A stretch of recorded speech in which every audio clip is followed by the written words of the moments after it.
నేను 20 సంవత్సరాలు ఒక రాజకీయ పార్టీ కోసం పనిచేసిన బీఆర్ఎస్ పార్టీలో. అంతకుముందు తెలంగాణ జాగృతి సంస్థ ఇండిపెండెంట్గా ఒక 6 సంవత్సరాలు నడుపుకున్నాను. నడిపినప్పుడైనా రాజకీయ పార్టీలో పనిచేసినప్పుడైనా నాకు అర్థమైంది ఒకటే, ప్రజల పక్షాన నిలబడడం ఇంపార్టెంట్. పార్టీ పెట్టినామా సంస్థగా ఉన్నామా అన్నది కాదు, ప్రజల పక్షాన నిలబడడం ఇంపార్టెంట్. ఇప్పుడు రాష్ట్రంలో ఉన్న పరిస్థితులు మీరు చూస్తున్నారు. నిన్న జూబ్లీహిల్స్ ఉప ఎన్నికలు వచ్చిన రిజల్ట్ మీరు చూసిండ్రు. ఏం జరిగింది? మొత్తం ఊర్లలో ప్రతి చోట ఎక్కడ పోతున్నా కాంగ్రెస్ వ్యతిరేకత ఉన్నది. అది మీకు కూడా తెలుసు.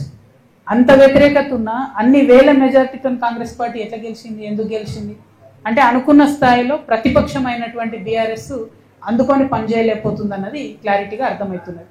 అక్కడ వాళ్ళు సోషల్ మీడియాలో ఉద్యమాలు చేస్తున్నారు తప్పితే కిందకు వచ్చి ఎటువంటి ఉద్యమాలు చేస్తలేరు. ఇంకొకటి పేరుకు కృష్ణార్జునులు అని చెప్పుకొని ట్వీట్లు పెట్టుకొని వాళ్ళది వాళ్ళు ఒకళ్ళు జబ్బ ఒకళ్ళు జరుచుకుంటూ తప్పితే ఒకళ్ళు వీపు ఒకళ్ళు జరుచుకుంటూ తప్పితే పెద్దగా క్షేత్రస్థాయిలో పనిచేయలేదని అర్థమైంది. ఇలా చాలా కుట్రలు కూడా జరిగినాయి అనుకోండి జూబ్లీహిల్స్ ఎన్నికలలో. అవి సమయం సందర్భం వస్తే తప్పకుండా అవి కూడా చెప్తాం. కాకపోతే ప్రతిపక్షాలు ప్రజల ఎక్స్పెక్టేషన్ మేరకు పనిచేసినట్టయితే రిజల్ట్ మంచిగా వేరే రకంగా ఉంటుండే జూబ్లీహిల్స్. సో ఆ ఎక్స్పెక్టేషన్కి తగ్గట్టుగా వాళ్ళు పనిచేస్తలేరు.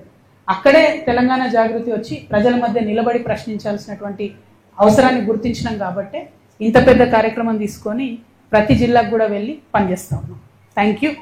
జై తెలంగాణ, జై తెలంగాణ, జై జాగృతి.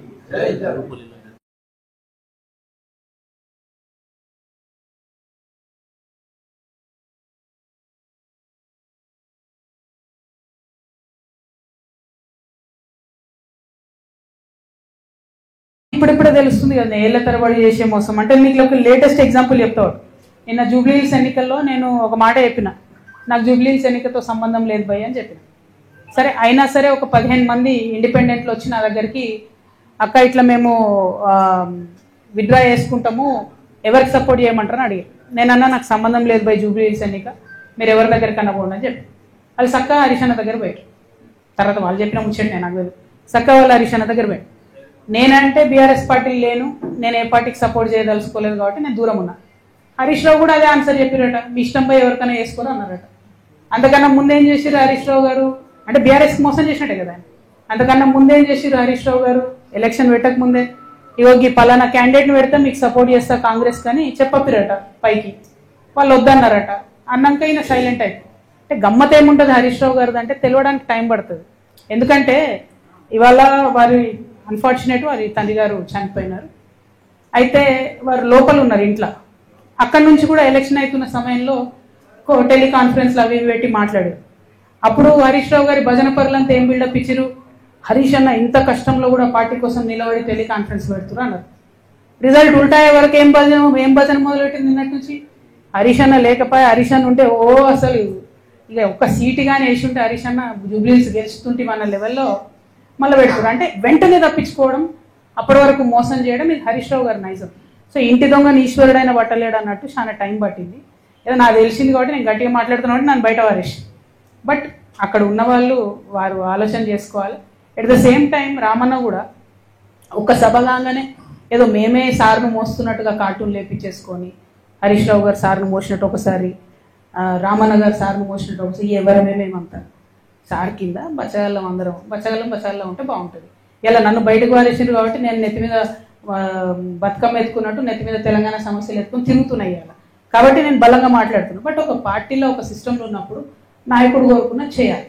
మీరేం చేస్తున్నారు? సభ సక్సెస్ చేయగానే రామన్న నెత్తి మీద సార్ పెద్ద సార్ ఫోటో పెట్టి నేనే మోసినా అని ఆయన వేసుకున్నాడు కార్టూన్. తెల్లారి ఈయనేం చేసిండు హరీష్ అన్న, వి ప్రకాష్ లాంటి వాళ్ళని కొంతమందిని పెట్టుకొని అసలు హరీష్ లేకపోతే కేసీఆరే లేడు, హరీష్ లేకపోతే తెలంగాణ ఉద్యమమే లేదు. ఏంది ఇది అవసరమా? ఇప్పుడు ఇక్కడ పద్మదేవేందర్ రెడ్డి గారు ఉన్నారండి. వీరు 2009లో ఎక్కడ ఉన్నారండి? కేసీఆర్ గారు మీరు నాకు గుర్తుంది 2 చేతులతోని దుమ్మెత్తి పోసి పార్టీని ఇచ్చిపెట్టి వెళ్ళిపోయింది. ఆమె టికెట్ ఇవ్వకపోతే మేడం వెళ్ళిపోయినరా, మళ్ళా జర ఉద్యమం గట్టిగా ఈ సార్ దీక్ష చేయగానే ఎట్లా వచ్చింది వాపస్? ఎవరు సపోర్టు మేడంకి? ఆ దేవేందర్ రెడ్డి అన్నకి హరీష్ రావు గారు కదా. మరి ఈ జిల్లాలో ఒకే సపోర్ట్ ఉన్నారు, తీసుకొచ్చిరు. ఇక్కడ వింటుంటే అసలు ఎంత ఘోరం అండి. వస్తుంటే అవి నాకు కొన్ని చెప్పబుద్దైతే లేదు. ఒక్కొక్క ఉద్యోగం ఇస్తామని 2 లక్షలు తీసుకుంటారా, 3 లక్షలు తీసుకుంటారా? అన్ని మెదకుల పనులు పెండింగ్ ఉంటాయా? మరి అట్లాంటి నాయకులు సపోర్ట్ చేయొచ్చా బీఆర్ఎస్? ఆనాడు ఆ మేడం టీఆర్ఎస్కి వెళ్ళి బయటకు పోయి కేసీఆర్ గారి మీద 2 చేతులతో దుమ్మేసిపోతే ఆమెకు సపోర్ట్ చేసింది ఎవరండి? ఆ రోజు ఇటుపక్క పద్మకు ఓడిపోతుంది, అటుపక్క వైపీఆర్ అఫీషియల్ టీఆర్ఎస్ క్యాండిడేట్ ఓడిపోతారు, ఇంకో మనిషి గెలుస్తాడు. హౌ సపోర్ట్ చేయలేదా హరీష్ అన్న? ఫస్ట్ నుంచి చేస్తున్నాడు ఆయన. నేనేమంటున్నా అంటే ఫైట్ ఉంటే స్ట్రేట్ ఫైట్ చేయాలి. ఇప్పుడు నన్ను బయట వారేసిరు, నేను సింపుల్గా ఏం చేసిన, సరే భయ్ నన్ను బయట వేసిరు, నాకు తెలిసిన కాడికి నేను ప్రజా సమస్యల మీద ఎత్తుకొని తిరుగుతా అంటాను. అట్లా స్ట్రేట్ ఫైట్ చేయాలి. లేదు, మోసపూరితమైన ఫైట్ చేస్తారు కాబట్టి నేను ఒకటే అంటున్నా, ఒక పక్క రామన్న సోషల్ మీడియా ట్విట్టర్ ఇడిచిపెట్టి గ్రౌండ్లకు రావాలి, వస్తే బాగుంటుంది ప్రజలకు. ఇంకో పక్క హరీష్ అన్న మోసం చేయడం బంద్ చేసి నువ్వు కృష్ణునివా నువ్వు అర్జున్వా ఏందో డిసైడ్ చేసుకొని ఆ పాత్ర ఏందో స్ట్రేట్ ఫార్వర్డ్ చేయాలి. వీళ్ళు పేరుకు కృష్ణార్జునాలు పెట్టుకుంటారు, ఒకరి మీద ఒకరు బాణం వేసుకుంటే పాపం బలేది ఎవరే, టీఆర్ఎస్ కార్యకర్తలు కదా. ఇప్పుడు నిన్న నిజంగా చెప్తున్నా, నేను వచ్చి మెదక్ జిల్లాలో ఉన్నా అంటే జూబ్లీహిల్స్ ఎన్నికల తర్వాత కొన్ని వేల మంది బీఆర్ఎస్ కార్యకర్తలు, కొన్ని వేల మంది నేను చెప్తున్నా, అక్క మీతో ఉంటాం, మీతో వస్తాం, వీళ్ళు నమ్ముకుంటూ ఉండలేదు. నేను కూడా చెప్తున్నా, తమ్ముళ్ళు మీరు వీళ్ళిద్దరు నమ్ముకుంటే వాళ్ళు ఒకరినొకరు బాణాలు వేసుకుంటే సరిపోతుంది. పక్కోని మీద వేయరు, పక్కపాటోని మీద వేయరు, మనోళ్ళనే. అరే ఇక్కడ నిన్న నేను ఒకరింటికి పోతే పాపం ఆయన పక్కకు పిలిచి చెప్తున్నాను, అక్క ప్లీజ్ మీరు నమ్మకండి, వీళ్ళు మనకు పార్టీకి చేస్తలేరు పని అంటే, నేనే లేను కదా పోయి పార్టీలు అంటే, లేదక్క మేము మీతోనే ఉంటాం, పార్టీ కార్యకర్తలకు మాత్రం ఏమాత్రం లాభం జరగలే అని చెప్తున్నాను. ఎవరండి ఈ జగదీష్ రెడ్డి ఎవరు చెప్పు, ఈ ప్రశాంత్ రెడ్డి ఎవరు చెప్పు, ఈ మదన్ రెడ్డి గారు ఎవరు, నిరంజన్ రెడ్డి గారు ఎవరు, ఏముండే వాళ్ళకు, ఇప్పుడు ఎట్లున్నారు వాళ్ళు? కొన్ని కార్యకర్తలు ఉన్నారు, నేనే ఉన్నా, మీరు చూసుకోండి, నా ఆస్తిపాస్తులు లెక్కలు తీసుకోండి. 2014 ముందు ఏది ఉంది అదే ఉంది నా దగ్గర. ఛాలెంజ్ చేసి చెప్తున్నా, 3 ఏళ్ళు ఈడీ సిబిఐ నా ఎంట పడ్డది, కీసం ఎత్తనే మన ఉన్నదా నా దగ్గర అదనంగా? నాలాంటి ఉద్యమకారులు ఇక్కడ 100 మంది ఉన్నారు, దగపడ్డ ఉద్యమకారులు, వీళ్ళకి ఏముందండి? నేనేమంటున్నా అంటే బ్రదర్, నేను చెప్పాను, నేనేమంటున్నా అంటే టీఆర్ఎస్ పార్టీ కార్యకర్తలను ముంచుడు, నాయకులు పెరుగుడు, ఇది కరెక్ట్ కాదు. పార్టీ అనేది ప్రజల పక్షాన ఉండాలి, అవకాశం ఉంటే అట్లా పనిచేస్తే బాగుంటుంది. ఏమన్నారు? నేను చీట్ గురించి మాట్లాడతలేనే, నేను ఆస్తుల గురించి చెప్తున్నా. నువ్వు ఇంటలే బ్రదర్, నువ్వు ఆస్తుల గురించి చెప్తున్నాను, కేసు గురించి చెప్తున్నాను. కేసు గురించి మాట్లాడడానికి ఉండదు కదా, కేసు గురించి చెప్తున్నాను. నేను బీఆర్ఎస్ పార్టీ కార్యకర్తలు, ఆస్తులు, ఉద్యమకారులు మా గురించి నేను చెప్తున్నాను.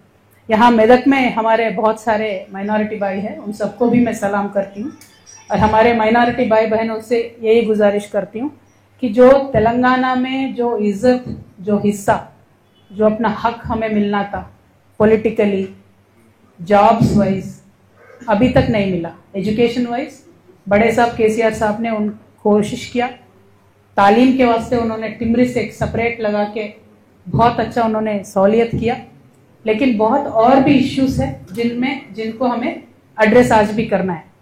प्रोफेसर जयशंकर साहब हमेशा मुझे समझाते थे कि बेटी मैं उस्मानिया यूनिवर्सिटी में काम करता था, अब नीचे से